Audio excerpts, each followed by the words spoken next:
Welcome to Cadus Learning. In this session, we will learn how we can analyze information contained in pivot table. Let's get started and click inside pivot table. And then as we click inside the pivot table, we can see that the pivot table tools appear in the ribbon. There are two contextual tabs, Analyze and Design. We have already discussed design. Let's click on Analyze. This tab provides some very important options that help us to understand and filter data according to our needs. The most important are the slicers and the timelines. This is a filter tool. Let's click inside this insert slicer and it provides list of all the columns upon which we can apply the filters. Let's click location. We want to see data filtered based on the location, as well as we want to see data filtered based on the items sold. And then press OK. Now this brings into the worksheet two slicers, and like we said before, these are the filter tools, and as you insert two slicers, there are slicer options which are selected in the ribbons. You can apply any style of your liking to these slicers. Let's click on this style. And now if you want to see data only for the state of California, from the locations we can only select California. And our pivot table is only going to share data for the state of California. We can select multiple states by pressing the Control key down. Let's select Washington as well. And now you will be seeing data in that pivot table for both states, California and Washington. If we want to apply the secondary filter in both of these states, if we want to see, for example, in California, if we want to see car racks and sleeping bags, let's press Control key down and then click on the sleeping bags as well.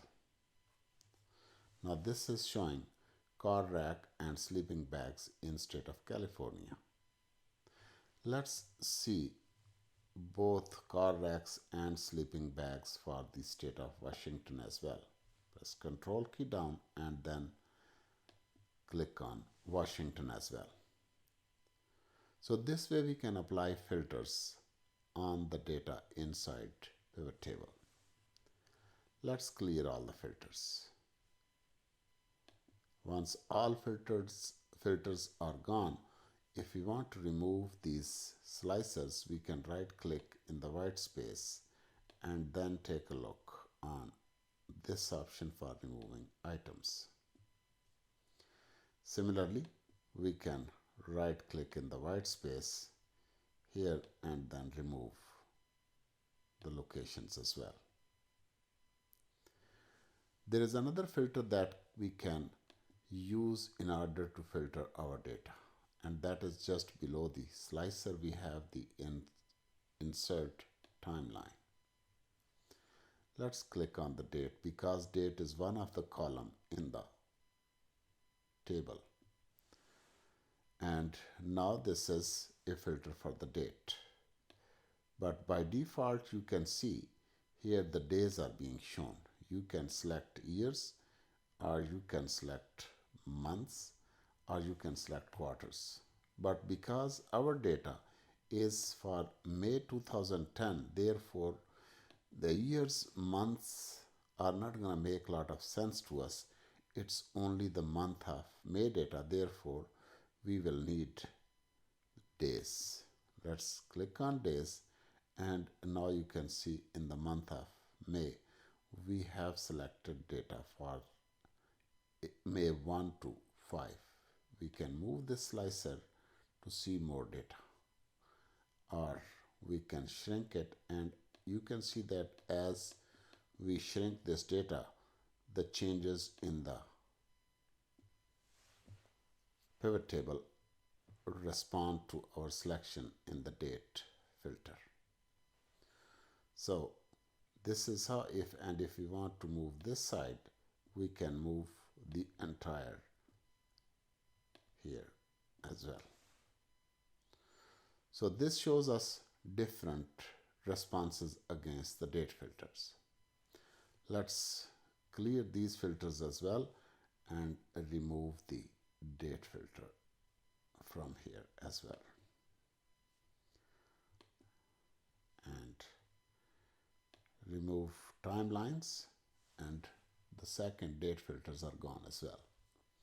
Let's click back on the analyze and then click on some other options. Here we can refresh the data just in case if the data in the table upon which this pivot table is based changes in real time, then we can refresh, and if we exercise refresh all, then all the resources or the source of data is going to get refreshed. And at this time we can change the data source as well, but because that we are going to discuss in next video session, we will discuss this option at that time. Here this is option to clear all the data from the pivot table, and under this option we can select the entire pivot table, and if we want to see and select values only, we can select values, and if we want to select labels, we can select labels. And if we want to select labels and values, yes, we can select labels and values. In the show group, you can see that this field list can be toggled on or off. And this option is particularly helpful because normally we want to see by default the field headers. Like these are the headers for the columns, and this is the header for the rows.